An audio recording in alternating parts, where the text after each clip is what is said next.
So, welcome back from the nice long break. Happy to have you all here.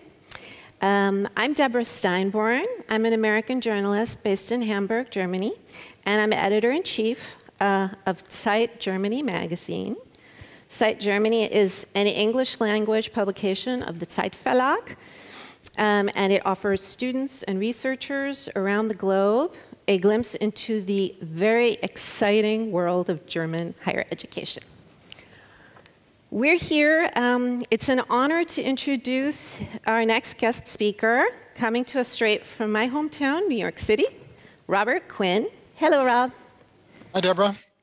Robert Quinn, brief introduction, is a human rights advocate, lecturer, lawyer, and executive director of Scholars at Risk. He's also host of the great podcast, Free to Think, which I can highly recommend to you. Scholars at Risk is an international network of more than 550 higher education institutions and thousands of individuals in over 40 countries. It's dedicated to protecting at-risk scholars, promoting academic freedom, and defending everyone's freedom to think, question, and share ideas. Let's please give a warm welcome to Robert Quinn.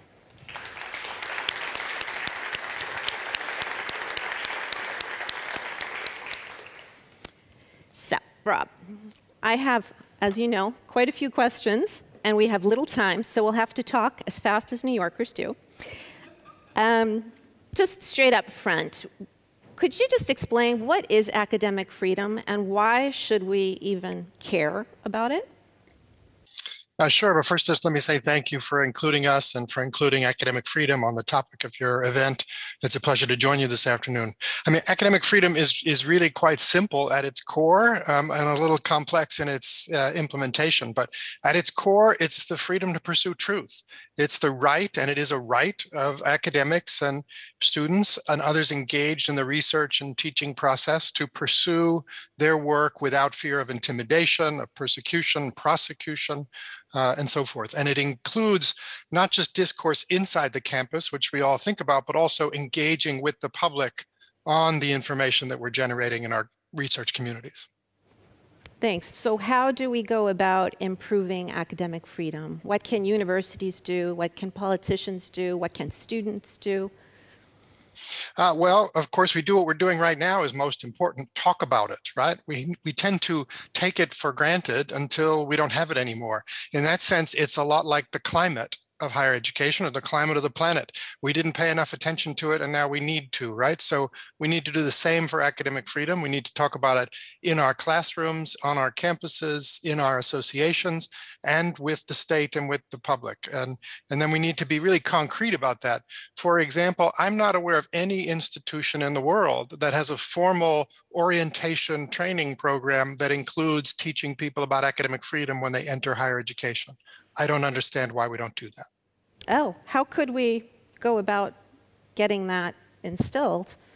Well, I think by talking about it and deciding why it matters. But, you know, academic freedom, that the ability to pursue truth, especially when it's unpopular or confusing or potentially even wrong, is one of the things that sparks all kinds of debate on campus. But we don't talk about how we should frame that debate enough, I think.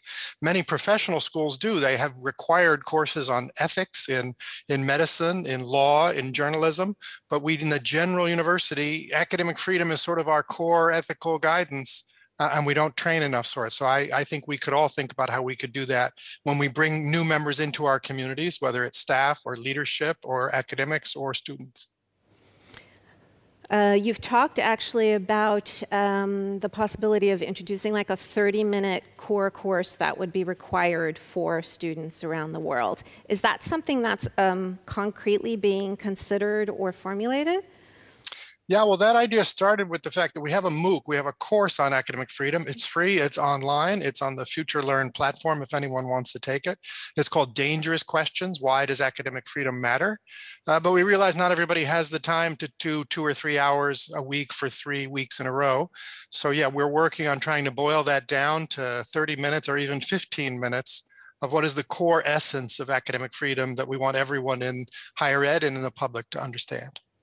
And your MOOC course, Dangerous Questions, you said, right? It would Yeah, be dangerous interesting for questions. anyone here in the audience can follow up on that. I have a bit of a historical question next. Scholars at Risk's roots are in American academics' reflections on World War II, the Holocaust, and the role that Jewish refugees played in US intellectual development during and after World War II. So in a sense, Germany has a de facto historical connection to Scholars at Risk as a result of these roots. Does German higher education have a unique obligation to global academic freedom? Yeah, well, I mean, so the origin of Scholars at Risk was literally a reception after an event like this at the University of Chicago, where a group of faculty who had heard an interview with a refugee scholar on the radio that morning said, you know, there used to be programs, why aren't there any more? And in that small group of 4 or 5 faculty from different departments, they knew different historical periods where the university space has come under attack. And that was the seed that gave birth to what is now our global network.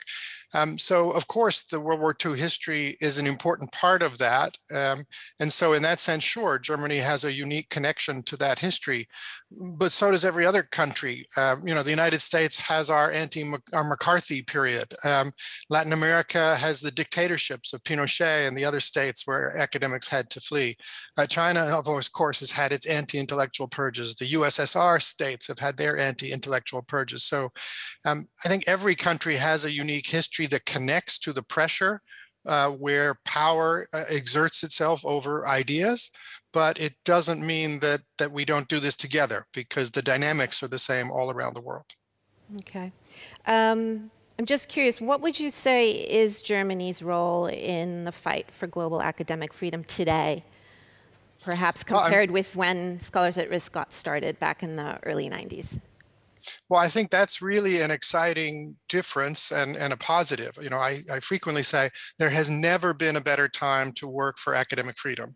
And people see that maybe as in contrary to what they're reading in the headlines, and I understand why. But if you go back 20 years, we didn't have a global network of universities working together, researching this together, teaching on it together, and taking action together.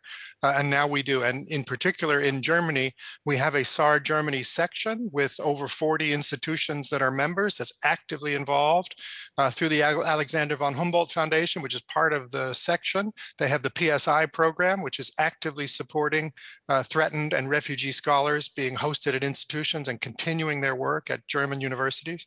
We have the new DAD program, the Hilde Domin program for refugee students. And we have at the state level, the ministerial level, Germany has been really helpful in some forward-looking action on academic freedom in the European higher education area, in the European research area. So I think those ties at all those levels, at the institutional level, at the faculty level, the student level, and the state, show that if we just decide to put our efforts, and just a bit of our efforts, behind this important core value, we can really do a lot. Okay. You mentioned, of course, the current situation. We all want to hear about your work in Afghanistan in recent weeks. Of course, it's probably the most pressing issue that we have when it comes to academic freedom today. Could you perhaps just tell us a little bit about what your daily work has been like in recent weeks after the pullout from Afghanistan? What have you been dealing with? What have you achieved, and what frustrations have you been experiencing? Sure. So Afghanistan, you know, really is in terms of scale, in terms of numbers of individuals in the higher education sector coming under attack, it is by far the largest that I've seen in my 20 plus years of doing this work. And I would suggest that it's the largest since the World War II era that you referred to a second ago, just in terms of the sheer numbers of people who are under threat because of their work, because of their status in the higher education sector. And of course, this is especially women. And we have to remember that Afghanistan is not the country it was 20 years ago. There is a whole generation, really 2 generations of young people who were trained and went back to Afghanistan and really believe in academic freedom and in the pursuit of knowledge and truth for the betterment of the public good. And really all of them are at risk right now. So the saddest part is we saw it coming and it didn't have to be. but we don't have to get into that now because it is. Over the last several weeks, we've received over 1,200 requests for assistance from Afghanistan alone. And I should say that's in comparison to 500 requests from the entire world in all of last year. So basically, we've received a year and a half worth of work over the last 6 weeks, and we are racing to catch up. We're grateful that our funders have stepped forward, and so we've been able to add some staff to help with that. And we're just deeply grateful to the university community. We put out a call for help, and hundreds of universities have already come forward and said, we would like to try to help our Afghan colleagues. Okay, and you said 1,200 requests. What are these requests like? To be candid, they're heartbreaking. They are messages to your cell phone, usually very early in the morning here because of the time zones, saying I am a researcher at this place, or I was trained in this program, and they're coming to my house. They're looking for me. I have left my family because I don't want them to be threatened. Can you please help me? So our staff is working really hard to try to process as many of these cases as we can. We know how to match scholars with universities. And so, again, we're deeply grateful when universities come forward because that's the beginning of that half of the equation. The really hard part here is getting people out of the country and being able to transit to places where those opportunities are. It's beginning to happen at a small trickle, but still a lot has to happen to sort of build the pathways that people can then take advantage of these opportunities. Okay, well, we have a whole room full of people here from universities who might be able to help. What would you most need? What are you looking for now in the coming weeks? Is it scholarship spots, or helping to get people out of the country physically? What can be done concretely? So the first is clearly, if your institution is able to host a scholar, a student, a civil society practitioner, let us know. You can find us on the website, of course, Scholars at Risk. You can find my email and write to me directly, or you can get in touch through the SAR Germany section, which again, you can find online. Just knowing the opportunities are there is the first step in trying to actually deliver help to someone. And one of the things we've always said in our work is, even if your institution can't do everything, even if you think you only have a piece of the help to offer, let us know that, because that piece might be all we need to put together the puzzle of finding help for an individual. Beyond that, I think it's really important that all of us talk to our higher education associations, to our ministries, and to our states to make sure that they know that this is not only a moral obligation to help our colleagues, but a tremendous opportunity for the future. The future of Afghanistan has not been written yet. And I think we actually have to learn from the Taliban in that they were patient and they waited 20 years and held on to their vision of what that country and the future in that country should be. And I think those of us who believe in higher education, in research, in knowledge, in free inquiry, and human rights, we need to show the same patience and hold on to our values. And the generation of educated Afghans that's under threat right now, they are our best investment in both demonstrating our values and in the future of that country. Wow, yeah, I'm a little speechless from your eloquence. You've talked in the past about ambulance work that you do versus monitoring and reporting longer term. How much has the balance between the two changed for you over the years since Scholars at Risk got started? Yeah, I like to talk about it that way, and that there's a tendency to think that because the dynamic of tension between power and ideas is permanent, and I can say that it's permanent, there'll always be tension between power and ideas, that there's nothing we can do about it. And I accept the first part, the permanence, but I totally disagree that there's nothing we can do about it. We can move that tension from being deeply destructive when scholars are imprisoned or killed to being deeply dynamic and engaging for for societies. And so in healthy countries, they harness that tension, and in unhealthy countries, they repress it. So I talk about it in the sense of, something that we used to think was impossible. And when I say we, I mean all of humanity used to think that urban fires, the fires that destroyed cities, were just an act of God and there's nothing you could do about it. And we thought that way for hundreds of years. And then all of a sudden we said, let's take a scientific approach to this.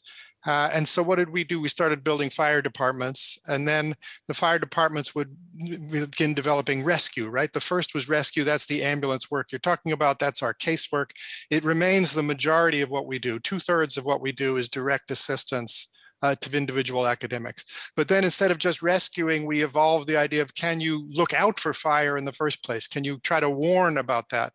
And that's our monitoring project, our Academic Freedom Monitoring Project, which has documented thousands of attacks around the world in the last 6-7 years. We have our annual Free to Think report, which documents those, and we channel that through existing power systems like the UN and regional systems. And then what also fire departments do, every fire department, every professional department around the world spends a tiny bit of their budget on training people how to avoid fire, right? They teach children in school stop, drop, and roll, and fire drills and so forth. And so in our analogy, that's where we need to train ourselves about academic freedom. We need to train the public as to why it matters. It's not just academics saying, leave us alone to do what we want. It's because we have a vital role to democracy and we need to be able to share our knowledge with the public. So the balance hasn't changed. Really, 2/3 of our work is the core direct assistance to individuals. About a third, almost 25% is the advocacy work, which really grows directly out of the direct assistance. And then just a small part is in the research and learning. But I think in the long term, that's where the biggest change will come from. Oh, okay. And why do you think that?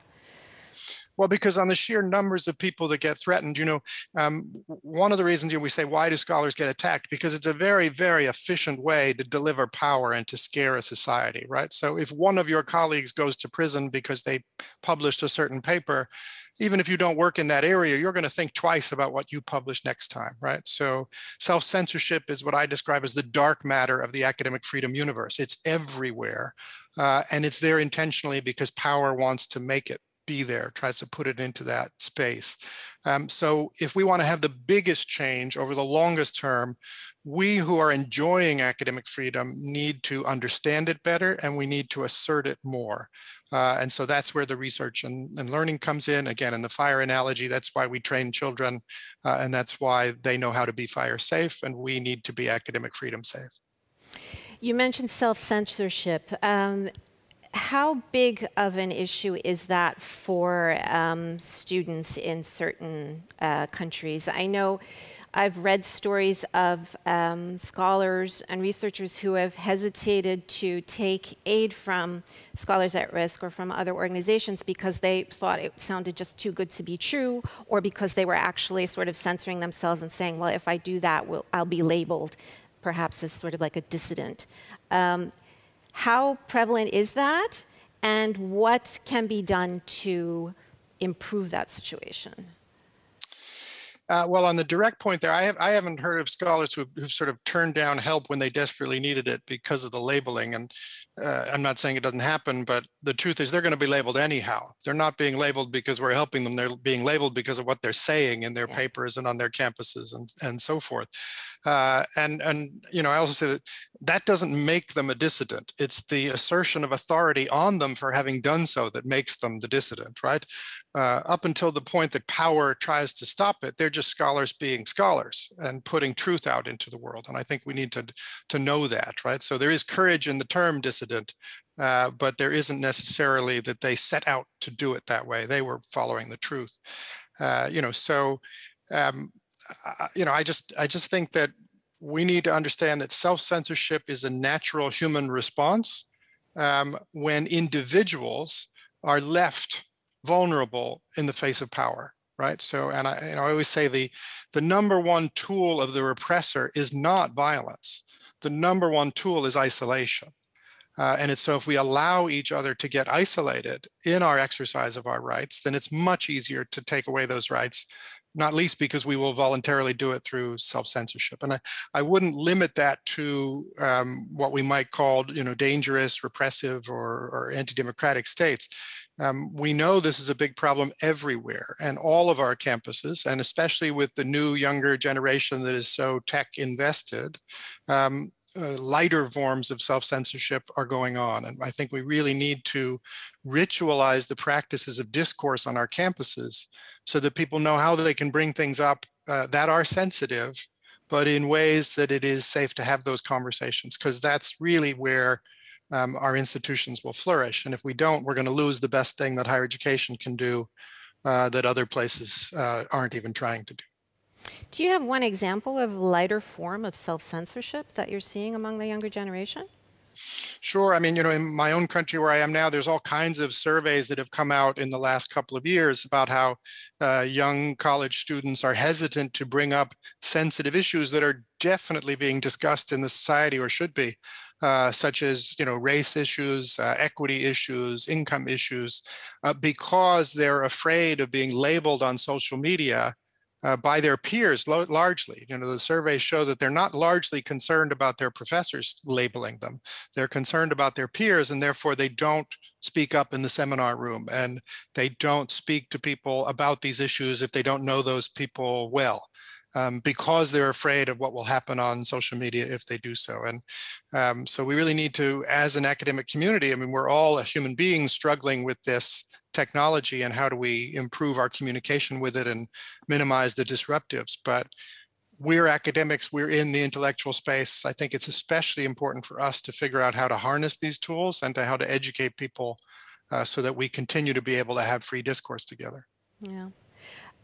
Getting back just briefly to Afghanistan, it was clear early on that there were attacks on academic freedom. We saw it back in 2009, in 2014 or 15 with the bombing of the American University of Afghanistan in Kabul. My question is, what can we perhaps learn for other trouble spots in the world from this experience? Yeah, I mean, again, it comes back to the fire analogy, right? So early warning is always best. If we are very late in the timeline of a crisis, then we are really stuck with ambulance work. The best we can do is get people out, get them safe, and put them back on their feet. But if we intervene early enough, early in the timeline, very small interventions can have an enormous difference. Now, Afghanistan may be among the tougher case examples that we're ever going to look at. You're talking about a country that has had 40 or 50 years of violent conflict, multi-ethnic society that has never fully been brought together in one community. And then, of course, the outside forces coming in and various interstate dynamics. So very complicated, but I think the efforts of the last 20 years did show that there is an indigenous desire for education, for inclusion, for plurality, for a society that believes in knowledge.